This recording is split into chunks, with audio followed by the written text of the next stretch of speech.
ده وادي الاهلاويه، الاهلاويه اللي بيحبوا النادي الاهلي. يا ريت بلاش كلام كولر وحش وكولر مش عارف ايه والكلام ده. كولر انتوا من ساعه ما جه انتوا مطلعين الفطام.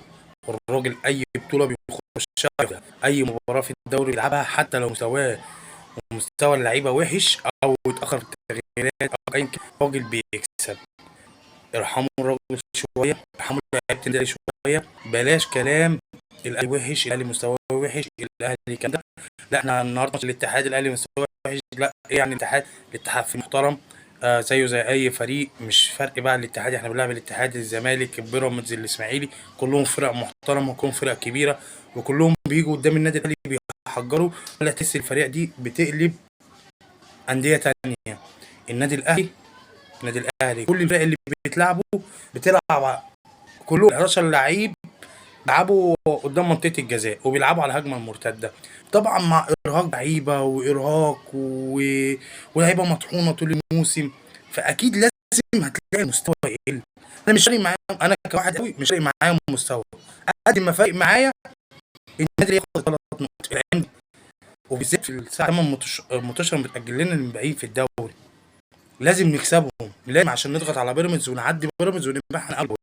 احنا ضيعنا قبل كده عشان كنا في افريقيا، مطحونين في افريقيا ومطحونين في السوبر الافريقي ومطحونين في كاس مصر القديم والسوبر وموال. موال، انت كان عندك موال وعندك منتخب فارحموا شويه، ارحموا شويه يا جماهير النادي الاهلي. بلاش، انا بتكلم عن الناس اللي هي بتتكلم، اللي هي بتقعد تقول لك كولر والجهاز الفني وي وي وي ومطلعين اوضه الفطسان. الراجل بيكسب، الراجل النهارده لاعب ماتش صعب، الاتحاد وطارق العشري بيلعبوا كرة رخمة، والراجل كاسب لك وجاب لك ال3 نقط.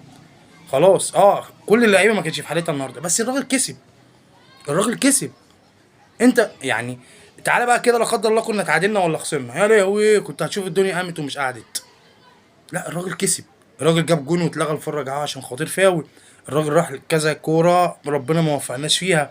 الكوره يعني الاثنين اللي كنا بنقول عليهم وحشين في الملعب، اكتر اتنين وحشين في الملعب حسين الشحات وكهربا. حسين الشحات عدى ورفع الكوره، كهربا دخل حطها في دماغه. فارحبوا شويه، خلي الراجل ده يشتغل، خلي الراجل ده يفرحنا زي ما هو مفرحنا، زي ما عاد علينا النهارده وفرحنا احنا كمان كاهلاويه. فبالراحه عليه، يعني بالراحه، بلاش كلامكم يبقى تقيل في كل حته، بلاش الاشاعات دي. شوفوا الفرق التانيه عامله ايه، الفرق التانيه بصوا اللخبطه اللي فيها وشوفوا الدنيا عامله معاهم ايه، وعمالين يتكلموا يقول لك ايه، والحكام ومعلقين شماعتهم على الحكام واللي هم، احنا مالناش دعوه بالكلام ده.